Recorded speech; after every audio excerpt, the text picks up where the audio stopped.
Hello everyone. Good afternoon to all of you. Good afternoon Nimishka. Good afternoon Jason. And good afternoon Sarthak.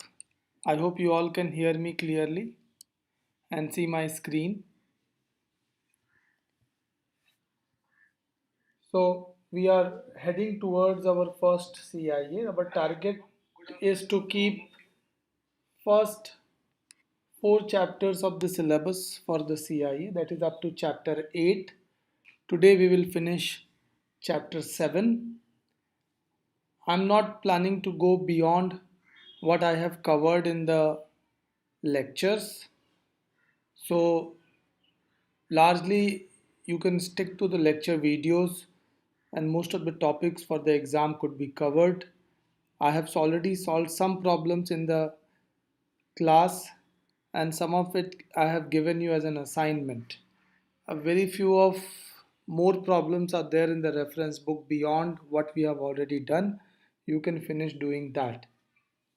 Furthermore, if you want to do a reading of the topics in the syllabi, you can do that. You are most welcome. That would be enlightening. Thank you, Rishita. Thank you, Nimishka, once again, and Simran. Let's start with today's work. We were talking about pitch in this chapter. We have seen what is pitch and how various effects determine the pitch of sound. Today, in the last towards the end in the last class, we discussed about the Fourier analysis of complex waveforms, and to begin with we saw four or five standard waveforms of whose Fourier analysis and Fourier waveform, Fourier spectrum we saw.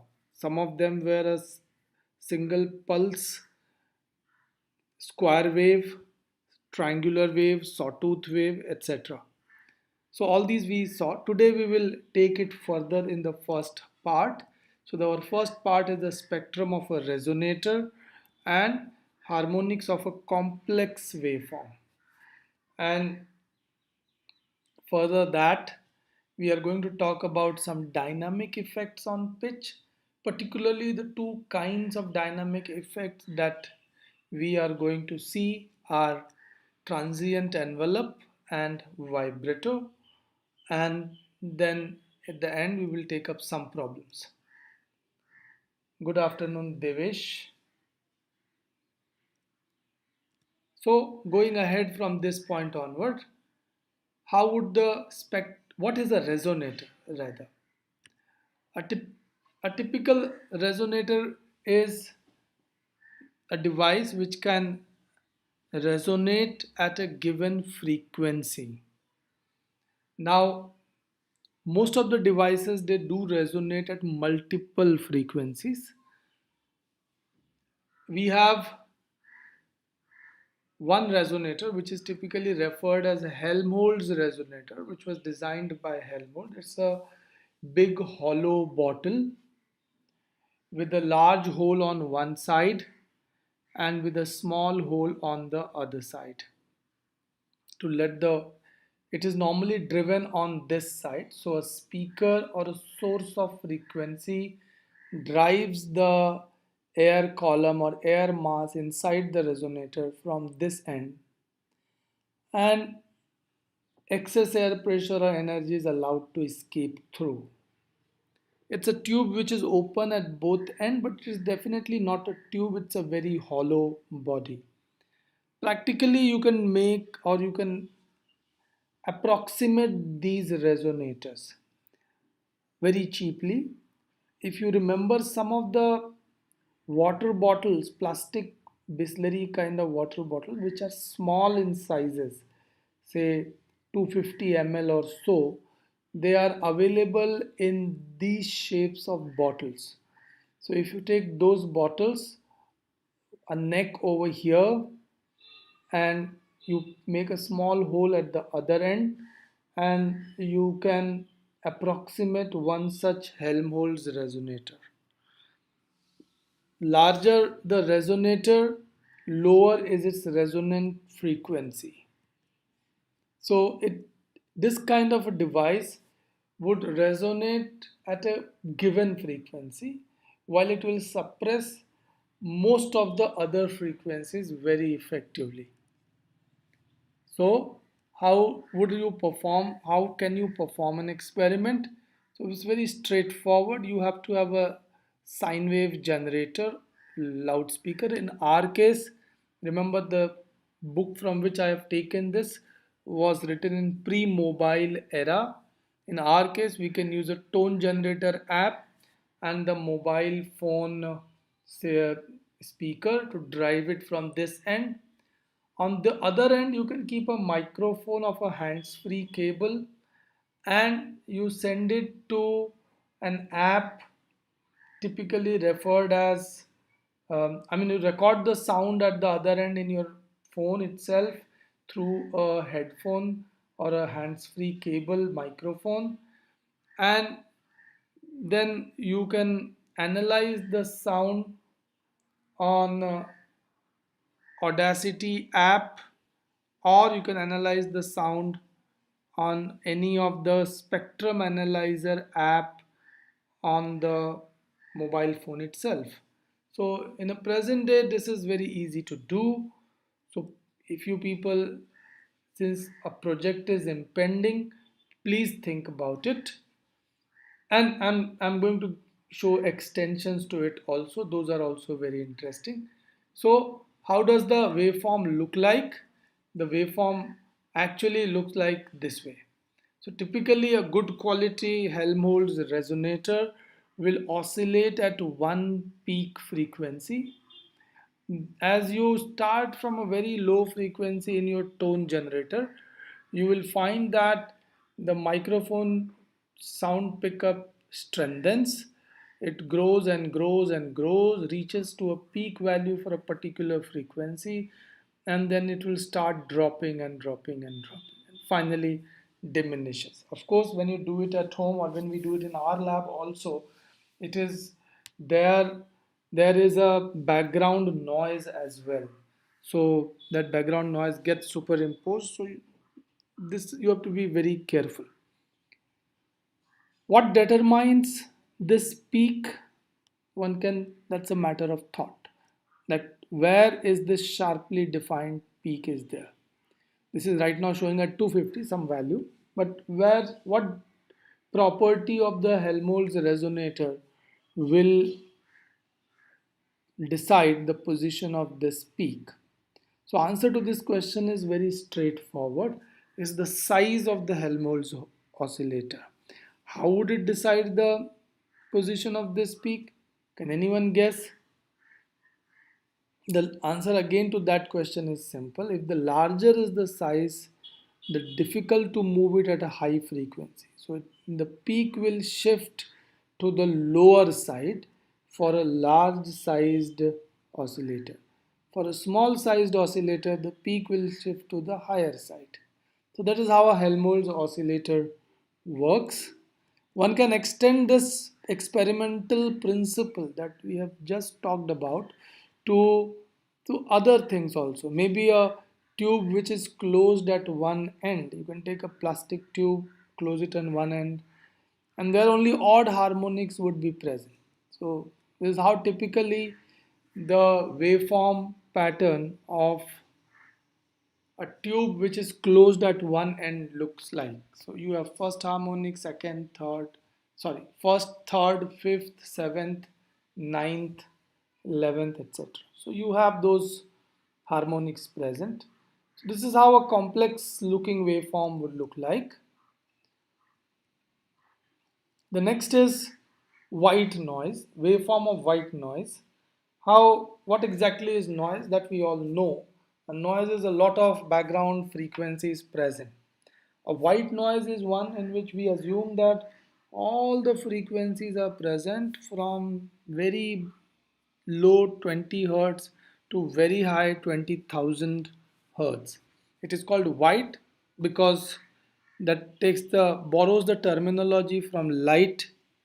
When the light is all the frequencies of light are present, then it looks white. So that is why here we are calling it white noise. So if you plot a spectrum, what produces the white noise? So I have already explained this. A wind blowing or a waterfall in an open space. So if the wind, strong wind is blowing, for example, I had given you that if you are sitting in a vehicle, car, bus, train, wherever, talking to your friend and the gushing wind from outside hits the microphone of your mobile phone, and your friend may complain there's a lot of background noise. That's typically a white noise. Waterfall in a slightly open space, not in a closed space. When I'm saying waterfall, I'm not really talking about a mountainous waterfall. It could be a water falling from a tap at some height. But remember, if it's falling in a bucket, then bucket is a closed space. That really not a perfect white noise. But if it's falling in an open space, perhaps it looks like a white noise. River flowing, water flowing sound is again a white noise. I have one example of a white noise. Let's have a look at it.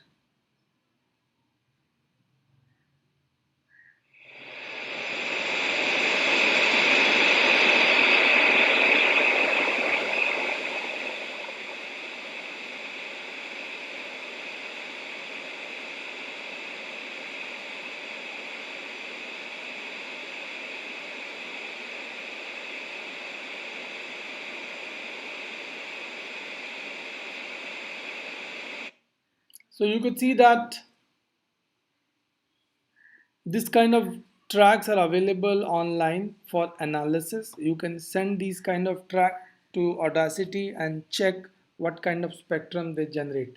A typical white noise spectrum looks in a way where all the frequencies are present, and this is how it looks like. Different frequencies can have different amplitudes, so there could be fluctuations, but you will get some or more strength at all the frequencies. Now, it can be more complicated if the space is closed. So, for example, if the water is filling up in a large cylinder, a bucket is a large cylinder. Typically, when it is filling up, then the water falling has a background white noise spectrum, but the bucket filling up is a tube which is closed at one end. So, the air also starts vibrating, and therefore it will create its own resonances at odd harmonics, so first, third, fifth, etc. So you will have those harmonics superimposed on the background white noise, and it becomes more complicated. So water filling up in a large cylinder is a very classic example where a resonance, air column resonance, gets superimposed on background white noise. If you do any this kind of experiment, do remember that other background noise at your home will also get superimposed. So if you are a careful experimenter, you would realize that, or you can realize that the sound levels are different and they can be separated using suitable algorithm in suitable apps. So presence of resonance peak superimposed on background noise frequency, that's right. Going ahead, now, remember we are talking about pitch basically in this chapter, and pitch can vary dynamically as well. When I say dynamically, it may vary with time. So far, all pitch we have talked about is a constant pitch. Once the pitch has been established, it remains the same.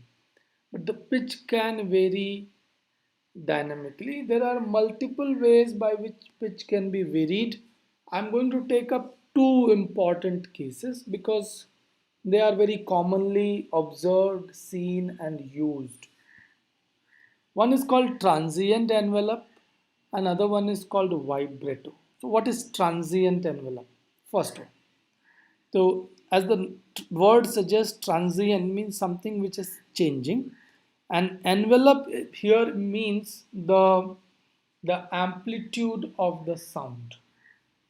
If you recall in amplitude, the modulator that you have learnt in lower classes, it is called envelope detector. There it detects the amplitude of the sound. So here it is the same thing. The The envelope means the amplitude. So the amplitude is fluctuating, it is changing, transient amplitude. So now what happens? What happens when you play a musical instrument at your home? If there is any musical instrument, you can just play and try to hear the sound. If you can record that play or record that sound and feed it to a, uh app like Audacity, it will give you some more info what I'm talking about. This is very important topic. I'll tell you at the end of this why it is so important. So envelope of a wave determines the amplitude of the sound during the generation. Typically, when you play a musical instrument, the playing of the instrument can be divided into following categories. Number one, attack. So when you attack the instrument, attack not like physical attack, you break the instrument, nothing like that. When you attack, that means when you play, like you, if it's a wind instrument, woodwind instrument, you put your first puff or first blow, and if it's a string instrument, then you make the first pluck. That is what is called attack. That gives the initial rise of the amplitude. Then there is, typically it has been observed in many cases that the initial rise is very high, very intense.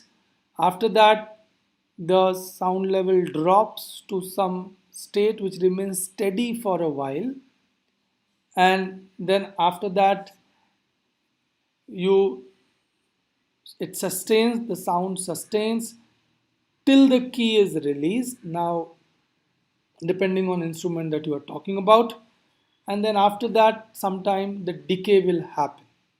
Remember, that is called release. Remember, all these are millisecond phenomena. Typically say you hit the piano key, you get a note. You hit a string on a guitar, you again get a note.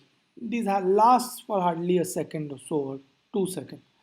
Now here, these are all millisecond phenomena. And remember, what I'm talking here is the generalized statement. I will give one example at the end where I will see that some of them could be more and some of them could be less. Now, this is how it generally looks like. So this is the time at which you play the musical instrument. You put your puff in the woodwind instrument, you stuck the guitar string, whatever, at this moment. And after that, the sound intensity builds up very strongly. And that is called the attack transient. So this is attack is happening. After it reaches to a maximum, then the decay transient comes in, and there is a slight decay in the energy from the maximum, and after that the energy sustains at a particular level for some time, and again that time depends what instrument you are using, varies from instrument to instrument. So that is the sustain, and finally towards the end it is the release, when the instrument sound is going to die off completely. So that time is the release time. So that is how it varies. Important thing is that all can be controlled. So how you tune your musical instrument, how you design your instrument, that will make you to control these parts. Now these studies are very important. Let me show you something.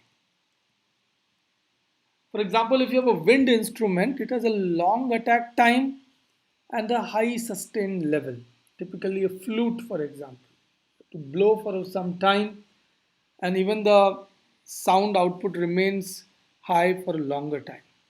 However, if you have a string instrument, then you just pluck it. It is a very rapid attack and it has a long release. If you have ever heard striking a guitar string, you will realize that it lasts for quite some time.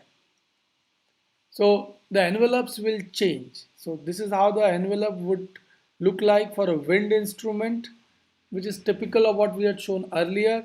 But for a string instrument, the sustain part is very little. It doesn't sustain, it just falls and keeps falling. So this is the attack transient, this is the decay transient. but there is hardly a sustained transient. This is kind of the trigger that we offer. A flute is blown for a longer period of time, while a string instrument's trigger is very small. So depending on what instruments you are using. Now remember, this is very interesting and important because for digital music, now present day you know that apps give you all digital music. You can play your guitar, drum, any instrument you name it digitally on your mobile phone, ipad, touchscreens, whatever. So how are they created? The answer is very straightforward. Once we know these envelopes of a particular instrument from our study, we can we can make or superimpose these envelopes digitally, and we can create sounds which is very much similar to these real instruments. That is how it works out. So that study becomes very important. I have a graphical data on an organ pipe, I guess. This is how the attack transient looks like. So when this is pressure versus time graph, remember it is not a amplitude versus time. So this is how it fluctuates, and then once the attack transient is over, remember in the attack transients it is forced oscillation, then it undergoes natural oscillations. This is how the various harmonics rise. The fundamental harmonic is here. This rises in the attack transient and then remains steady for up to around 80 millisecond. Interestingly, the second harmonic that exhibits the feature that we had described. Remember, different harmonics also can behave differently. So the second harmonic rises very quickly. You can see here, falls, decays, and then goes in the steady state. Third harmonic shows a similar pattern. There is an attack, there is a decay, and there is a steady. Fourth harmonic also has an attack, decay, and steady. So on and so forth. So different harmonics perform this kind of can give you this kind of feature. This can also be observed in Audacity. So if you are the way we are doing our experiments on frequency response of a speaker, in the very same way we can play some other instrument, guitar, mouth organ, flute, drum, any other instrument or any non-musical instrumental sound at home, and if it can be checked the way we are doing in our spectrum of speaker experiment, we can check it that way, find out amplitude versus time graph, plot it, and get our data. Okay, these are the amplitudes of the first 5 harmonics of attack transients at 110 Hertz organ pipe. So this is the data about this basic. Let's go ahead. Second harmonic develops faster than the first. Yes, as I have already discussed, the first harmonic is this way, it grows slowly and reaches at the maximum fundamental, but the second harmonic rises quickly and drops quickly. Now, what is vibrato? The second dynamic effect. Remember, I told you I will discuss 2 dynamic effects. Second dynamic effect is vibrato. Vibrato, vibrato, the way you prefer to pronounce, you can. It's a periodic change in the musical pitch or amplitude. So either if the pitch is changing or the amplitude is changing, important thing is periodically. Then we call that a vibrato or vibrato exists. Typically, it could be called as pitch vibrato or frequency vibrato. And if the amplitude is fluctuating, then it is called amplitude vibrato. So a singer while singing can make the uh, frequency of his sound change periodically or amplitude change periodically. That is lead to vibrato. I think I have one simple demo which gives the vibrato on a violin.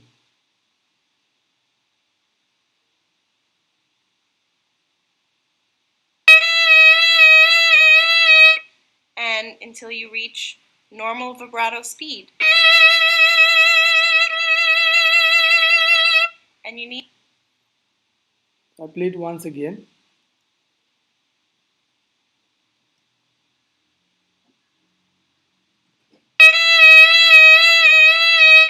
And until you reach normal vibrato speed. And you need...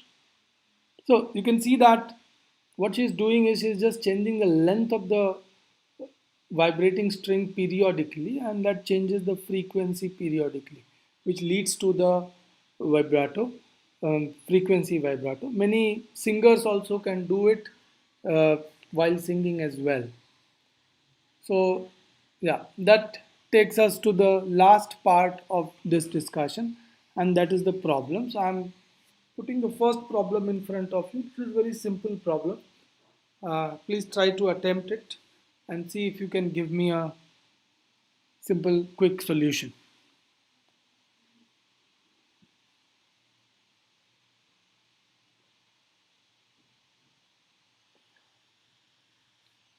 At what point you would divide a 65 centimeter guitar string as Pythagoras did so that the two segments sound pitches one octave apart?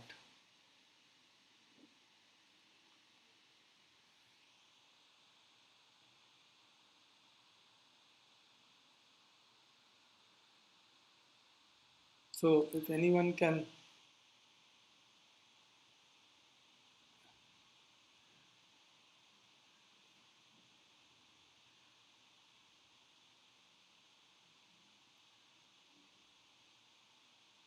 attempt this, is a simple problem. I will repeat my problem. At what point would you divide a 65 centimeter guitar string as Pythagoras did so that the two segment sound pitches one octave apart? Atharva is giving some answer, 43.33 centimeter. So that could be right. So this is a guitar string. You have to pluck it at some point. I mean, divide into two parts. Total is 65 centimeter, remember. And if this has a frequency F1 and length L1, and this has a frequency F2 and length L2, if anybody else can give me the same answer, then you know that the frequency and length are related as 1 over L. In the stringed instrument, F is inversely proportional to length. So if it is F1 upon F2 has to be equal to L2 divided by L1. Am I correct? Now, other equation that you have here is, it is smaller one will have a larger frequency, and it says that it's an octave apart. So F2 is 2 times F1. So this is my second set of information. My third set of information is sum of these two is 65.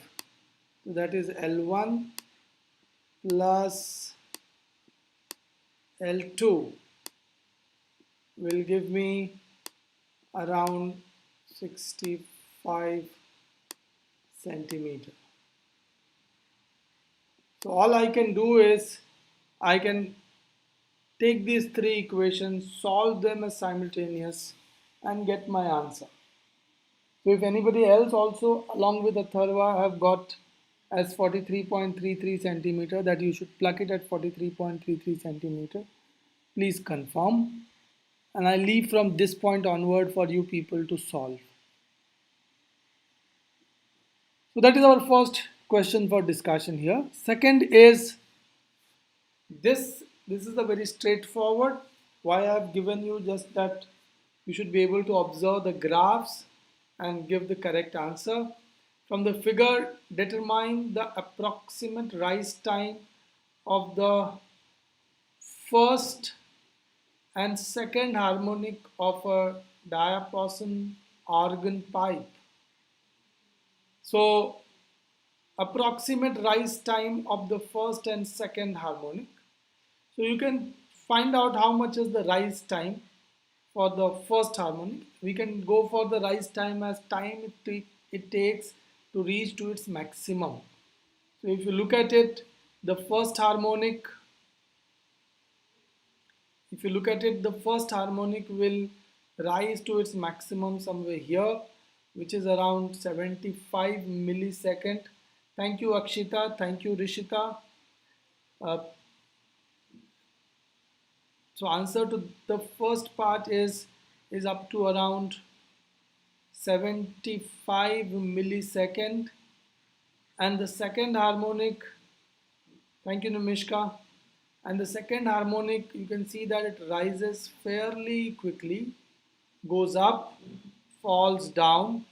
So it's 20 millisecond, it's less than 20 millisecond, in fact should be around 12 or 13 millisecond. So this is the time where the rise is happening.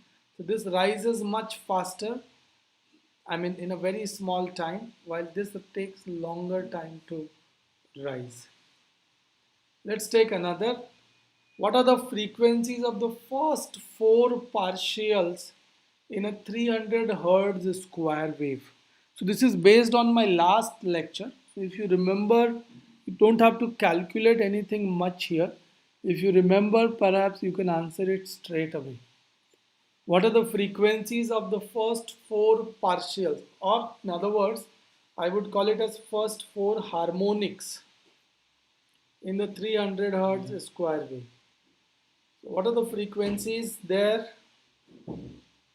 If you recall the Fourier analysis of various types of wave that we did in the last class, we did Fourier analysis of a pulse, a triangular wave, sawtooth wave, square wave, etc. So in that, what are the frequencies of the first partials, first four partials in a 300 hertz square wave? That's right, Atharva. If you recall, in a square wave, fundamental is present. So whatever is the fundamental frequency of the square wave, the same frequency would be present in your that same frequency values fundamental must be present in your square wave. So if square wave is 300, the 300 hertz is the fundamental. But after that, only odd harmonics are present. Since only odd harmonics are present, then it's 300. After that, it will go as 900. Then 600 will be absent, second harmonic. Third harmonic, 3 into 300, 900 will be present. Fourth will be absent. Fifth harmonic will be present, which is 1500. Seventh will be present, which is 2100. So that's right. What is virtually impossible to have frequency vibrato in a musical instrument without an amplitude vibrato? So remember the organ music that we had played just now, although it was changing the frequency, if you hear it carefully, you will find that the amplitude is also changing. At least it appears to be changing.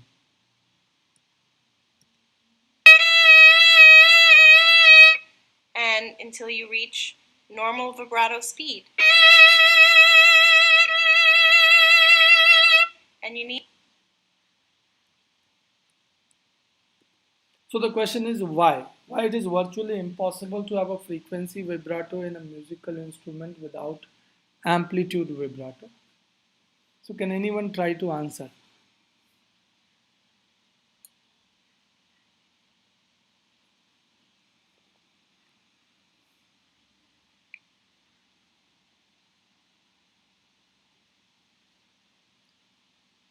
think about it. It's not very challenging. We have already done these discussions in the earlier lectures. So if you can recall, A on resonance oscillations, B on loudness scale, why or what makes us hear things louder at different frequencies, the answer is very straightforward. One simple way to look at the answer is think about an instrument. If you are changing the frequency of the instrument, generally it will resonate at different frequencies, perhaps in a different amplitude. So, as the frequency changes, it appears to be of having different amplitudes, appears to be producing different amplitudes. So that is one part. The other part is that human hearing. That's right. The we have already discussed our sensation, our loudness perception of different frequencies sound is different. A sound at a different frequency would be a sound at a if you change the frequency, then same amplitude may appear less loud or more loud depending upon the frequency. So both the effects are responsible, and it is typically very challenging or very highly impossible to have a frequency change without an amplitude change. So that is the last question, problem question for us today to discuss. With this, we finish this chapter 7th today. Next class, we are going to start with chapter 8. So thank you. Thank you very much.